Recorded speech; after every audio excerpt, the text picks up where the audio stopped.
নমস্কার বন্ধুরা, স্বপ্নপুরী একটি ব্লগে তোমাদের সবাইকে স্বাগত।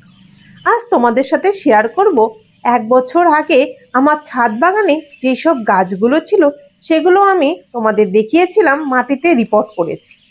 সেই গাছগুলো 1 বছরে কতটা গ্রোথ হয়েছে আর কিরকম আছে সেটি শেয়ার।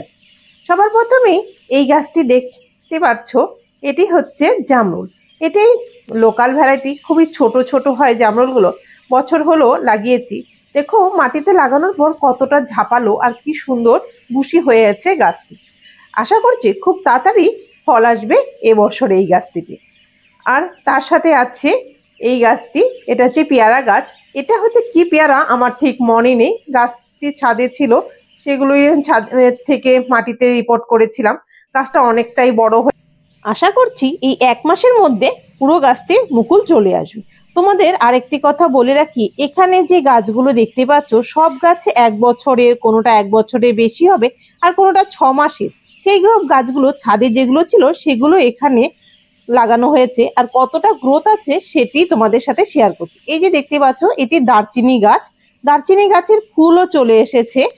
তেজপাতা আর দারচিনির মধ্যে তফাৎটা দেখতেই পাচ্ছ, দারচিনির পাতাগুলো, এই পাতাগুলো একটু হাত দিয়ে নিলেই মানে নাকের মধ্যে নিলে কি সুন্দর একটি স্মেল বের হয় দারচিনি গাছে। অনেকটাই বড় হয়েছে। ফার্স্ট টাইম এই দারচিনি গাছের ফুলও চলে এসেছে, এর আগে দেখেছিলাম, মানে ফার্স্ট টাইম আমি এখানে আমার বাড়িতে দেখছি। আর এই যে আম গাছটি হচ্ছে বানানা ম্যাঙ্গো, এই আম গাছটিও লাগানো হয়েছে আর কাটিং করে দেওয়ার পর অনেকটা বড় হয়েছে, এখনো মানে মুকুল আসেনি। আর এই যে লিচি গাছটি দেখতে পাচ্ছ, হঠাৎ করে দেখছি লিচি গাছটি মানে খুব তাড়াতাড়ি বড় হয়ে গেছে, অনেকটা ঝাপালো হয়ে গেছে।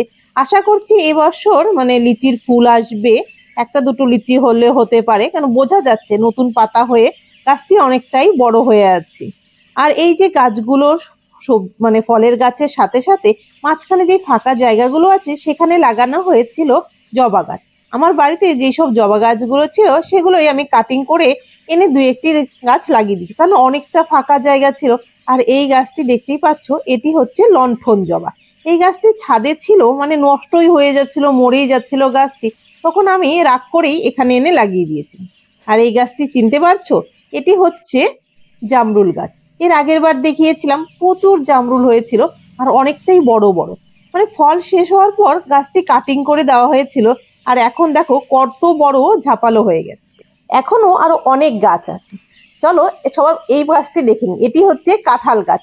কাঁঠাল গাছটি এটি হচ্ছে আমার হাজবেন্ড মানে গ্রাফটিং করেছিল, এটা গ্রাফটিং এর চারা। দুটো কাঁঠাল গাছ মানে আনা হয়েছিল বাড়িতে, সেই গাছগুলো থেকে গ্রাফটিং করে লাগানো হয়েছে। তার সাথে সাথে যেহেতু ফল গাছগুলো ছোট গাছ, তার পাশে অনেকটা ফাঁকা জায়গায় সেখানে আমার শ্বশুরমশাই লাগিয়েছে সবজি, দেখতেই পাচ্ছ বেগুন গাছ, লাউ গাছ, আর এছাড়াও লঙ্কা গাছও আছে। মাঝখানে মাঝখানে ফাঁকা জায়গাগুলো যে আছে সেগুলো লাগিয়ে দিয়েছে, আর গাছগুলো সত্যি অনেকটা বড় হয়ে গেছে আর সুন্দর গ্রোথ হয়েছে। আর তার পাশে লাগানো হয়েছিল জাম গাছ। দুটো জাম পরপর লাগানো হয়েছে পাশাপাশি, একটি হচ্ছে কালো জাম আর একটি সাদা জাম। এই গাছগুলি খুবই ছোট, বেশি দিন হয়নি লাগানো হয়েছে। দেখতেই পাচ্ছ জাম গাছগুলো কতটা গ্রোথ হয়েছে। তার সাথে তোমাদের দেখাচ্ছি এই আম গাছটি। এই আম গাছটির নামটা কি ঠিক আমার মনে পড়ছে না, কিন্তু আমার মনে আছে তোমাদের আমি দেখিয়েছিলাম আমি যে অনলাইনে ঐন্দ্রিলা নার্সারি থেকে যেসব ফুল গাছগুলো মানে ফলের গাছগুলো অর্ডার করেছিলাম, তার মধ্যে এই গাছটি ছিল অন্যতম গাছ। এই গাছটি এখনো মুকুল আসেনি, কিন্তু আশা করছি খুব তাড়াতাড়ি মুকুল চলে আসবে। আর এখানে আছে আরেকটি গাছ, হচ্ছে এটি গন্ধরাজ লেবু। আমার বাড়িতে যে গন্ধরাজ লেবু গাছটি আছে সেইটির থেকে গ্রাফটিং করে লাগিয়েছিল আমার হাজবেন্ড।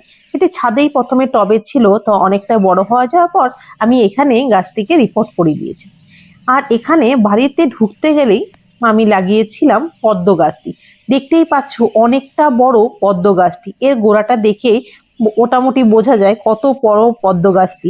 মানে প্রচুর ফুল ফুটেছিল, এখন হচ্ছে ফুলগুলো শেষ হওয়ার পর আমার হাজবেন্ড পুরো এটাকে কাটিং করে দিয়েছে গাছটাকে। তার পাশে আমি লাগিয়েছিলাম নিম গাছ। অনেকে বলে নাকি নিমের হাওয়া বাড়িতে নাকি থাকা ভালো, সেজন্যই লাগানো হয়েছিল নিম গাছটি। কিন্তু এখন পদ্ম গাছটি এতটাই বড় হয়ে গেছে, দুটো গাছ পাশাপাশি এক হয়ে গেছে, মানে একসাথেই লেগে গেছে দুটো গাছ। আর এই পদ্ম গাছটির থেকে আমার হাজবেন্ড কাটিং করে মানে এটা গ্রাফটিং করেছে আরও গাছ করার জন্য। দুটো দুটো গ্রাফটিং করেছে।